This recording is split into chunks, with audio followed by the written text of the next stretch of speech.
So today I was drawing this drawing of a sturgeon, at least my version of a sturgeon, in a Pokemon version, because of my cousin, which you guys might know is liking fishes pretty much. His favorite fish is a sturgeon, and that is why I decided to do this one. He was also suggesting that I should draw a fish version of a Pokemon, so I was like, what should I do? What about I'm trying to make his Pokemon?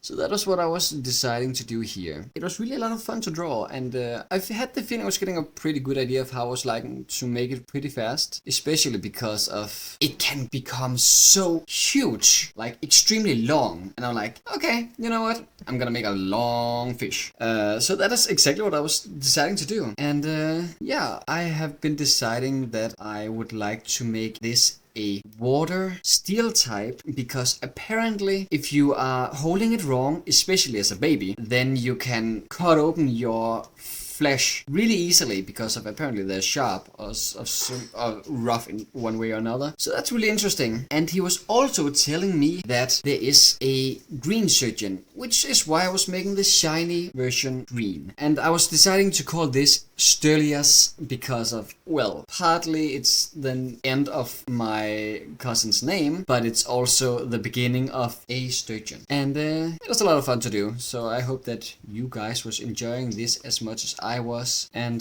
now you guys will see the reaction of my cousin. Enjoy. I'm gonna press start. Blank video. Yeah. Blank video. Let's go.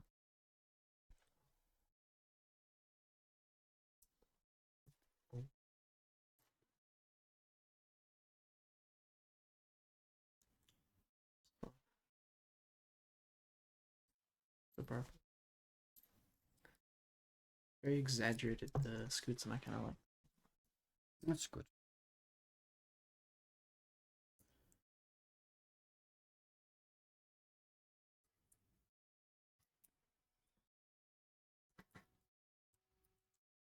I like how you did the scoots on the side there. I was trying to draw one today at school, and I was struggling to figure out, like, how am I supposed to draw this? Nice. Just listen. It's very simplistic, and it actually goes this.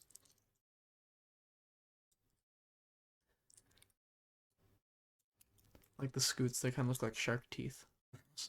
Yeah. It's very cool.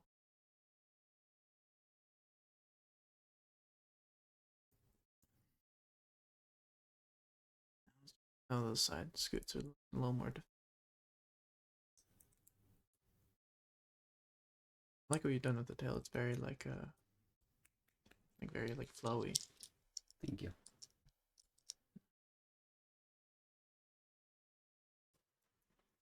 That looks really cool. Nice. I like the color. Hydration. Very welcome.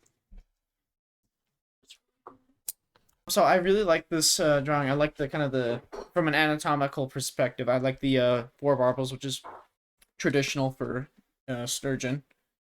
I also like the scoots, especially on the side. It's very simple, but you can kind of tell. You can still tell what they are. And I like the ones on the back. They're very exaggerated.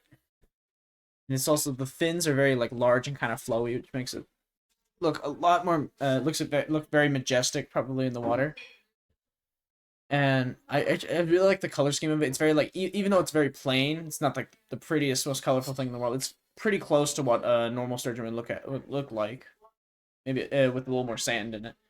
The shiny, as Freddy was saying earlier, was related to like green sturgeon, which is one of my is probably one of my favorite sturgeons as themselves. The height, or in this case, length of 10 feet is a reference to Herman the sturgeon, who may or may not be dead. I don't know, but he was at a dam. I don't know where. So that height is pretty accurate. I find this would, and these sturgeon can also jump out of the water, which I find a little scary sometimes. If you're boating too fast, sturgeon might just hop out of the water and just hit you. And these things are not light, and they're not soft either. They're very bony. I mean, I would say 10 feet long, jumping out of the water, hitting you in the face. I don't think I would be safe. And Yeah. I think it was earlier talking about that when it gets older, it's not very sharp anymore. The scoots get less sharp because it's so big. Nothing's gonna want to eat it anyways. So it would not fly up and then basically kill me. Like It would hit you. It would run you over. It would then hit I you. would be bleeding everywhere. Yeah. I would be I mean, you still might be like- because it's heavy and the head is really, really tough. Okay. And so if it were to hit you, it would A, knock you out, and B, probably give you major concussion or crush your skull. There are stories of that happening. So headbutt would for sure be a move. for Headbutt, that. yes, definitely headbutt. Yeah, I really like the little bits of like the colorations are really nice. It's very much something I would like to see like in reality. Yeah, I was making it more sandy colors because of that. It's pretty close to what it is, but Yeah. also because of it's really good for hiding on the sandy grounds, as the sand in the bottom of the ocean. Thank you so much for joining me. You're very welcome.